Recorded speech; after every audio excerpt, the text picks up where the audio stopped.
Hi friends, నా channel first time చూస్తున్నట్లయితే like చేయండి, షేర్ చేయండి, పక్కన ఉన్న బెల్ ఐకాన్ని క్లిక్ చేసి ఆల్ అనే ఆప్షన్ను సెలెక్ట్ చేసుకోండి. ఈరోజు కార్తీక దీపంలో ఏం జరిగిందో చూద్దాం.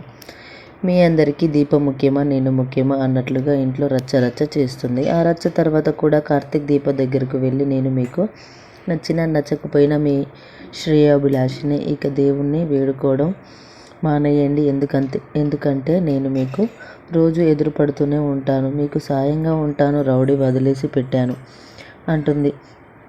తెగేసి చెబుతాడు దీపతో.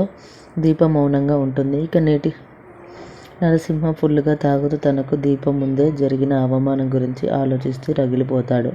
ఓ పక్క రోడ్డున భార్య శోభ నిలబడి ఉంటే, మరోవైపు అనసూయ కూర్చొని ఉంటుంది. కొడుకును తిట్టి పొడుస్తుంది.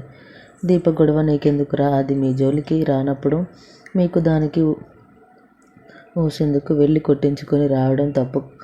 నువ్వు సాధించింది ఏంటి? నేను ఉండగా అది ఈ ఇంటికి రాకూడదు, గుర్తుపెట్టుకో అంటూ అనసూయ రెచ్చిపోతుంది. కొడుకు మీద దాన్ని వదిలిపెట్టాను అమ్మ, దానివల్ల నాకు చాలా అవమానం జరిగింది. గతంలో ఆ పెద్దావిడ సుమిత్ర వాడు కార్తీక్ విడివిడిగా కొట్టారు, ఈసారి కలిసి కొట్టారు, వదిలిపెట్టాను. దాన్ని వదిలేస్తే నన్ను చేతకాని వాడిని అనుకుంటుంది అమ్మ అంటూ తాగుతూనే ఉంటాడు నరసింహ. ఆపరా, ఇంకా వదిలిపెట్టాను అంటావు, ఆపు చాలు, ఇంకా దాని జోలికి వెళ్తే నిజంగానే చేతకాని వాడివి అవుతావు. ఇదిగో కోడలి పిల్ల, నువ్వేమైనా చెప్పు, ఓ మాట అంటుంది అనసూయ. చెప్తాను, తాగుతున్నాడు కదా, తాగని అని. తాగింది దిగాక అప్పుడు చెబుతాను, కాసేపు ఒంటరిగా వదిలేద్దాం, జరిగింది తలుచుకుంటూ తాగుతాడు అంటుంది శోభ రగిలిపోతూ. ఇక సీన్ కట్ చేస్తే కార్తీక్ తన ఇంట్లో ఒంటరిగా కూర్చొని ఆలోచిస్తూ ఉంటాడు. జ్యోత్స్న, పారు, నరసింహాల మాటలు తలుచుకొని అల్లాడిపోతాడు. నరసింహ మాత్రం దీపం మీద కోపంతో రగిలిపోతూనే ఉంటాడు.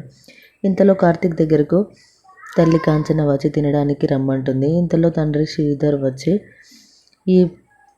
ఈ వీరేశలింగం గారు ఒకరోజు తినకపోతే ఏం కాదులే కాంచన, నేను వాడితో మాట్లాడాలి అంటూ రెచ్చిపోతాడు. పారు ఫోన్ చేసిందా అంటాడు కార్తీక్. తండ్రి ఆవేశాన్ని గుర్తించి, లేదు జ్యోత్స్న కాల్ చేసింది, మొత్తం చెప్పింది. ఎవడితోనూ మాటలు పడాల్సిన కర్మ నీకేంట్రా, మొదటిసారి కోడలి పిల్ల ఏడుపు విన్నారా, దాన్ని మేము ఎంతో అపురూపంగా చూసుకుంటుంటే నువ్వు ఏడిపిస్తావా అంటూ తల్లిదండ్రులు కార్తీక్ని తిట్టిపోస్తారు. కాంచన ఎమోషనల్గా మాట్లాడుతుంటే శ్రీధర్ మాత్రం కోపంగా కార్తీక్ని తిడతాడు. కార్తీక్ మౌనంగానే ఉండడంతో, ఇదంతా కాదు కాంచన, ఇక వీళ్ళకి పెళ్లి చేయాల్సిందే, రేపే వెళ్ళి బావతో మాట్లాడతాను, ముహూర్తం చూడమనాలి అంటాడు శ్రీధర్. నాన్న, నేను మీతో ఓ విషయం చెప్పాలి అంటాడు కార్తీక్ కంగారుగా. ఏం వీరేశలింగం గారు, తమ రెస్టారెంట్ పనులు పూర్తి అయ్యేదాకా పెళ్లి వద్దా అంటారు. శ్రీధర్ వెటకారంగా, లేదు నాన్న, మరో విషయం చెప్పాలి, కానీ ఇప్పుడు కాదు, నాకు కాస్త సమయం కావాలి, వీలైనంత త్వరలోనే చెప్తాను, అప్పటి వరకు మీరేం తొందరపడకండి ప్లీజ్ అనేసి కార్తీక్ వెళ్ళిపోతాడు. ఇక జ్యోత్స్న రగిలిపోతూ ఉంటే పారు వచ్చి, అంతా నువ్వు చేసుకున్నదే, అన్నిటికీ నువ్వే కారణం అంటూ తిట్టేస్తుంది. గ్రాని అంటూ అరుస్తుంది. జ్యోత్స్న, నువ్వే కారణం. నువ్వు ఈరోజు అందరినీ అడిగిన ప్రశ్న నేను మొదటిసారి అడుగుతూనే ఉంటాను. మీ అమ్మ, మీ నాన్న, మీ తాత, మీ బావ నన్ను నోరు తెరవనిస్తే కదా, మొదట్లోనే జాగ్రత్త పడి ఉంటే పరిస్థితి వచ్చేది కాదు కదా. నువ్వేమో జాలి అనుకున్నావు, కానీ మీ బావ బాధ్యత అనుకున్నాడు అంటుంది పారు కోపంగా. నువ్వు కూడా బావనే అంటున్నావు అంటుంది కోపంగా. జ్యోత్స్న, నీకు ఇంకా అర్థం కావట్లేదే, మగడ పెళ్లి కాని పిల్ల వెంట పడితే అది ప్రేమ అవుతుంది, అదే పెళ్ళైన ఆడదాని వెంట పడితే ఏమవుతుందో అది నేను నీకు చెప్పకూడదు, నువ్వు వినకూడదు. నీ బావను నీ వారిని చేసుకోవడానికి ఇంతకన్నా మంచి అవకాశం రాదు. కానీ ఆ దీప అంటే నువ్వు అనుకున్నది జరగదు. ముందు దాన్ని తరిమే, ఆ తర్వాత వెళ్ళి పెళ్లి పనులు గొడవ చేసి ముహూర్తాలు పెట్టేయాలి చెయ్యి అంటుంది పారు. జ్యోత్స్న అంతా వింటూనే ఉంటుంది. నేను ఇదంతా చేయగలనా గ్రాని అంటుంది జ్యోత్స్న. ఆతరంగా చేయగలవే, నేను నీ వెనుకే ఉంటాను కదా. ముందు మీ అమ్మమ్మను మార్చాలి, ఆ నిర్ణయమే ఇంట్లో చెల్లుతుంది కాబట్టి అటు నుంచి నరుక్కొని రావాలి. మీ అమ్మమ్మను నువ్వా దీప అనే పరిస్థితి ఏర్పడేలా చేయాలి. అప్పుడు మీ అమ్మమ్మ లైన్లోకి వస్తుంది. అప్పుడే నీ బాధను రెట్టింపు చేసి చూపించాలి. మీ అమ్మమ్మకు మరో దారి లేకుండా చేయాలి. మీ బావ నీ చెయ్యి దాటక ముందే జాగ్రత్త పడు అంటుంది.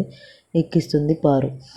ఇక శౌర్య నిద్రపోవడానికి పక్కపరుస్తున్న దీప 4 రోజుల్లో నిన్ను ఇక్కడే మంచి స్కూల్లో జాయిన్ చేస్తానమ్మా అంటుంది.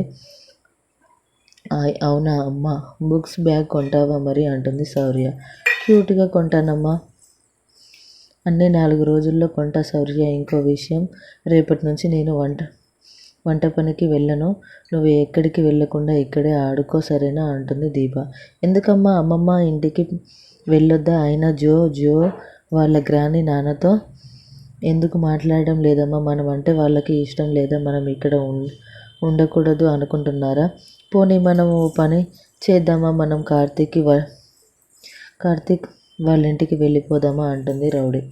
దీప శౌర్య మాటలకు షాక్ అవుతుంది. హే శౌర్య, అలా మాట్లాడకూడదు, ఎవరి గురించి మనకు ఎందుకు అంటూ తిడుతుంది. దీప అదేంటమ్మా, అమ్మమ్మ గురించి అన్నం ఏం తింటలేదు, జో గురించి అన్న ఏం తింటలేదు, జ్యోత్స్న వాళ్ళ గ్రాని గురించి అన్న ఏం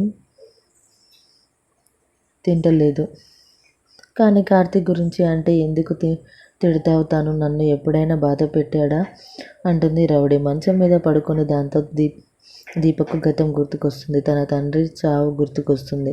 అల్లాడిపోతుంది. అమ్మ ఏం మాట్లాడావేంటి అంటుంది శౌర్య. ఆ మనిషికి ఎంత దూరంగా ఉండమన్నా ఉండడం లేదు. ఈ చిన్నది బాధపడుతుందని ఏం అనలేకపోతున్నాను అని మనసులోనే అల్లాడిపోతుంది శౌర్య. ముందు నిద్రపో అంటూ అరుస్తుంది దీప. ఏంటి కార్తీక్ పేరు ఎత్తితే తిట్టేస్తున్నావు అనుకుంటుంది శౌర్య. తనతో తాను ఏంటి అంటుంది దీప. అబ్బే ఏం లేదు, పడుకున్నావా అంటూ కళ్ళు మూసుకుంటుంది రౌడీ. ఇక దీప మనసులో అసలే నా మీద కోపంగా ఉన్న జ్యోత్స్నకు నరసింహ గొడవ చేసిన మరింత కోపం పెరిగిపోతుంది. ఎలానో ఏంటో అని అల్లాడిపోతుంది. మరిన్ని వివరాలు ఇంతటితో కార్తీక దీపం ఎపిసోడ్ ముగిస్తుంది. Thank you for watching this video.